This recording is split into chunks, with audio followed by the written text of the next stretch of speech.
Hai anak-anak, apa kabar? Bertemu lagi dalam pelajaran ekonomi dengan Ibu Marisa. Tetap semangat belajar ya.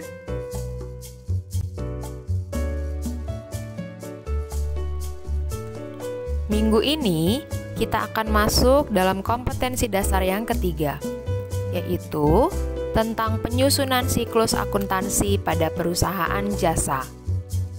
Simak baik-baik penjelasan Ibu ya.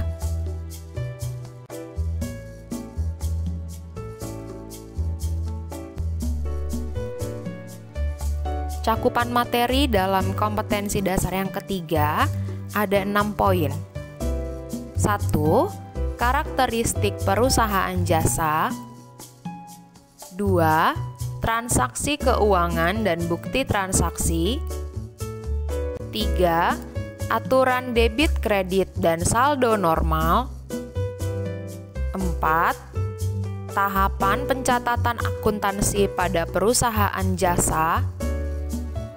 5. Tahapan pengikhtisaran akuntansi pada perusahaan jasa. Dan yang terakhir, tahapan pelaporan akuntansi pada perusahaan jasa.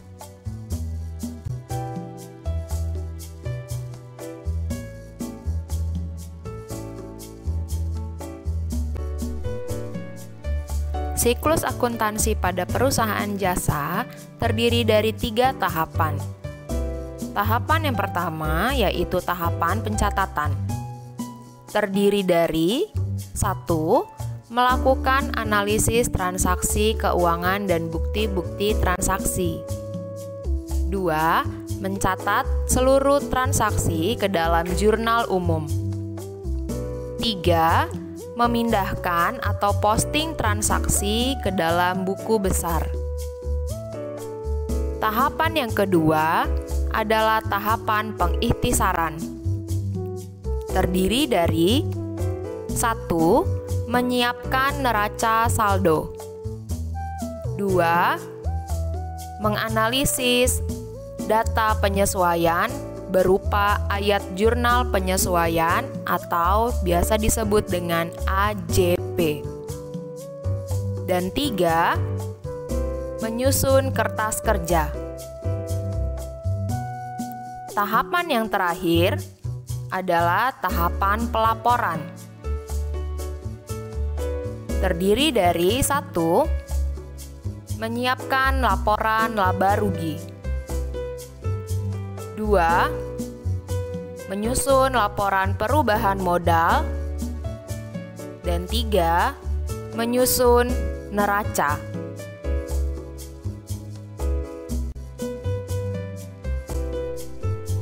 Untuk minggu ini, batasan materi yang akan kita pelajari yaitu karakteristik perusahaan jasa, transaksi keuangan dan bukti transaksi, dan aturan debit kredit dan saldo normal.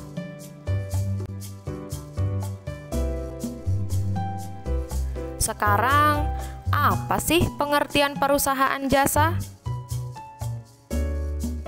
Perusahaan jasa adalah perusahaan yang kegiatan utamanya membuat produk tidak berwujud berupa jasa atau layanan dengan tujuan memberi laba atau memberi layanan kepada masyarakat.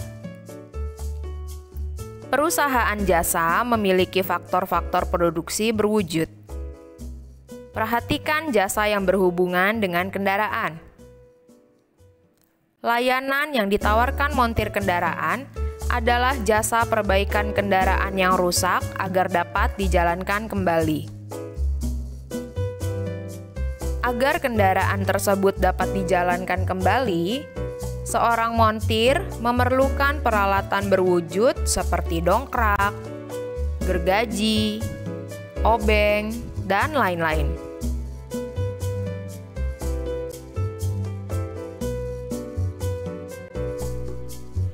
Karakteristik perusahaan jasa yang membedakannya dengan perusahaan jenis lain adalah sebagai berikut. 1. Perusahaan jasa menawarkan layanan yang tidak berwujud. Jasa adalah sesuatu yang tidak dapat kita lihat secara fisik, namun dapat kita rasakan manfaat atau kegunaannya. Oleh karena itu, sebuah perusahaan jasa pada hakikatnya tidak menjual produknya. 2.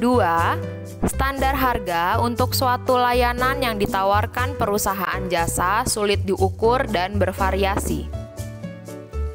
Jenis dan kualitas layanan tidak ada standar yang pasti, karena hal tersebut tergantung pada selera, tempat, waktu, juga karakteristik konsumen atau pelanggan. Karakteristik yang ketiga, yaitu produknya tidak dapat dipisahkan. Perusahaan jasa memproduksi jasa bersamaan dengan penjualannya. Jadi, saat orang menikmati perjalanan dari Jakarta-Bandung dengan kereta api, saat itu jugalah produksi jasa tersebut berlangsung. Atau dengan kata lain, kereta berjalan membawa penumpang dari Jakarta dan mengantarkannya sampai ke Bandung.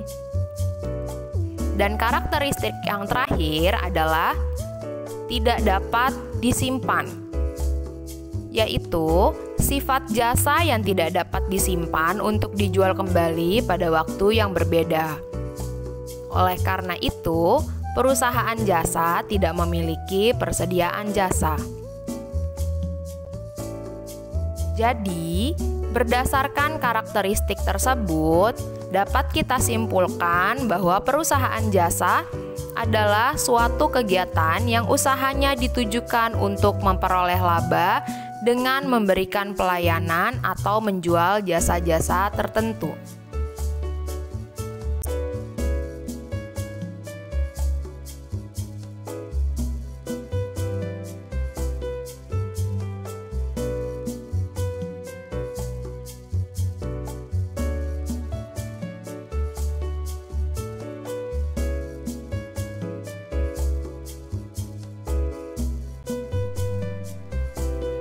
Contoh perusahaan jasa yaitu jasa bengkel atau servis kendaraan, jasa transportasi, jasa telekomunikasi, salon, jasa persewaan atau rental komputer,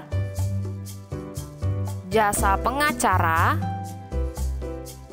notaris, serta konsultan teknik, dan lain-lain.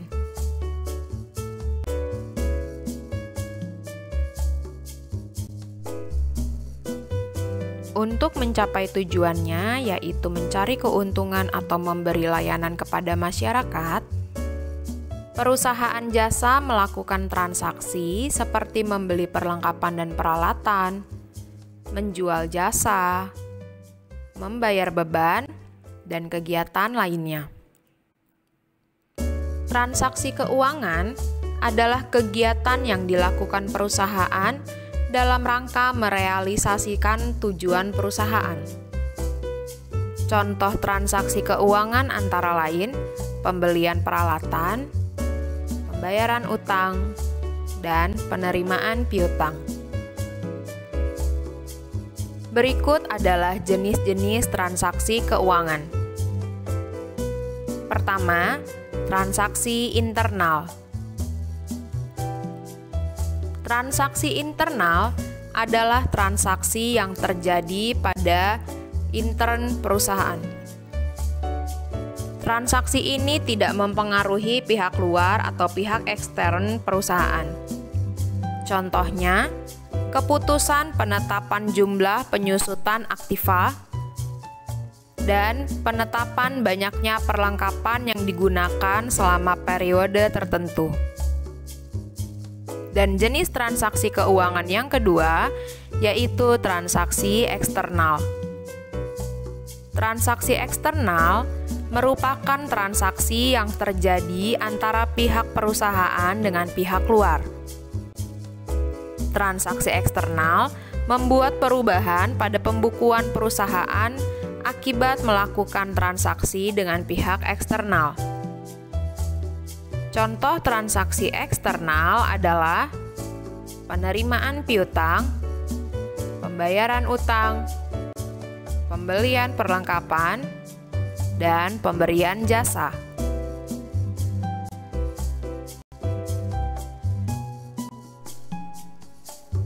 Bukti transaksi memiliki berbagai jenis sesuai dengan transaksi yang dilakukan. Berikut ini adalah jenis-jenis bukti transaksi. Bukti transaksi internal yaitu memo. Dan jenis bukti transaksi eksternal terdiri dari beberapa yaitu kwitansi, nota kontan, faktur, nota kredit, nota debit, cek, rekening koran, dan bukti setoran bank. Pada slide berikut, kalian bisa melihat contoh bukti transaksi internal berupa memo. Memo adalah bukti yang dibuat oleh perusahaan dan ditujukan pada bagian dari perusahaan tersebut. Pada contoh yang Ibu berikan, memo ini dibuat dari kepala bagian personalia sebuah perusahaan yang bernama PT Maju Jaya yang ditujukan kepada bagian keuangan perusahaan yang sama.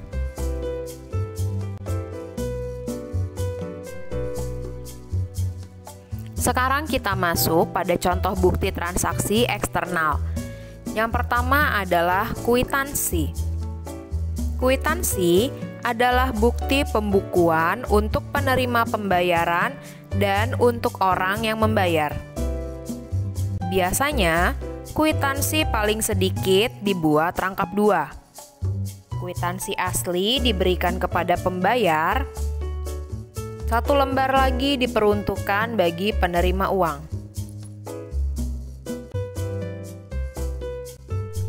Bukti transaksi eksternal selanjutnya adalah nota kontan.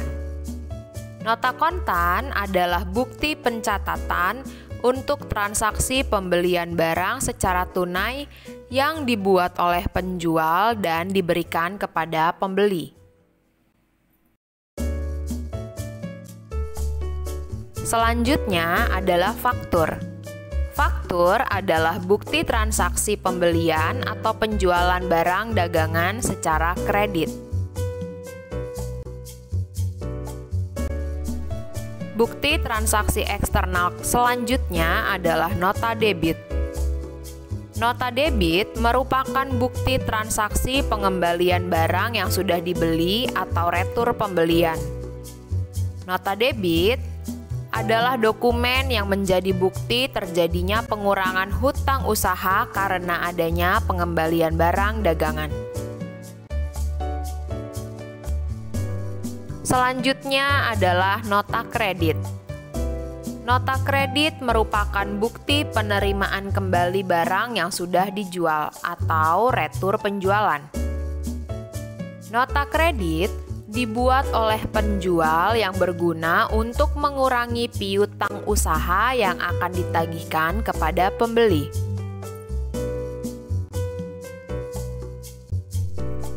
Selanjutnya adalah nota kredit. Ada cek. Nota kredit merupakan bukti penerimaan kembali barang yang sudah dijual untuk membayar sejumlah uang kepada pemegang nota kredit yang dibuat oleh penjual yang berguna untuk mengurangi piutang usaha yang akan ditagihkan.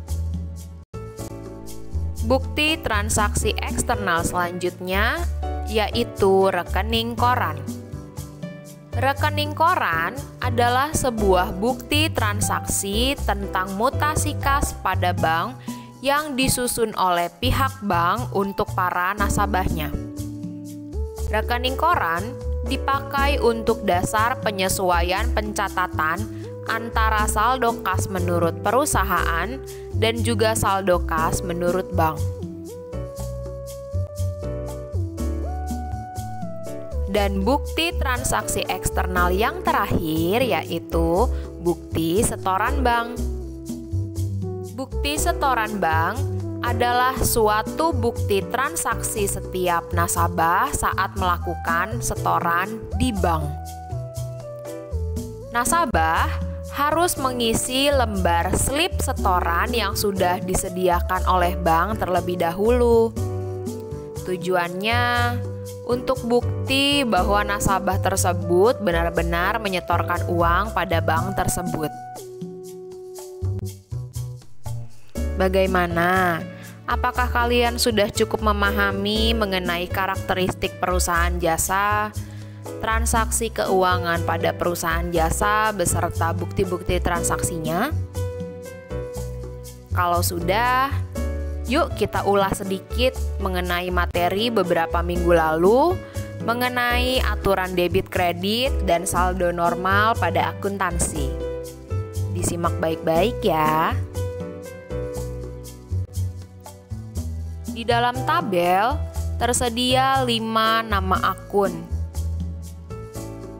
Untuk akun harta dan beban, jika angkanya bertambah, maka dicatat pada posisi debit. Dan sebaliknya, jika harta dan beban berkurang, maka dicatat pada posisi kolom kredit. Sedangkan utang, modal, dan pendapatan, jika angkanya bertambah, maka dicatat pada posisi kolom kredit. Dan sebaliknya, jika utang, modal, dan pendapatan berkurang, maka dicatat dalam posisi kolom debit. Untuk kelima akun tersebut, posisi saldo normal berada pada kolom bertambah. Jadi, untuk harta dan beban, saldo normalnya selalu berada di debit, sedangkan utang, modal, dan pendapatan, saldo normalnya berada pada posisi kolom kredit. Demikian penjelasan materi kita hari ini. Ibu harap kalian bisa menyerap dengan baik apa yang sudah Ibu jelaskan. Dan siapkan diri kalian untuk materi minggu depan ya. Pastinya bakalan lebih seru loh. Sampai ketemu lagi.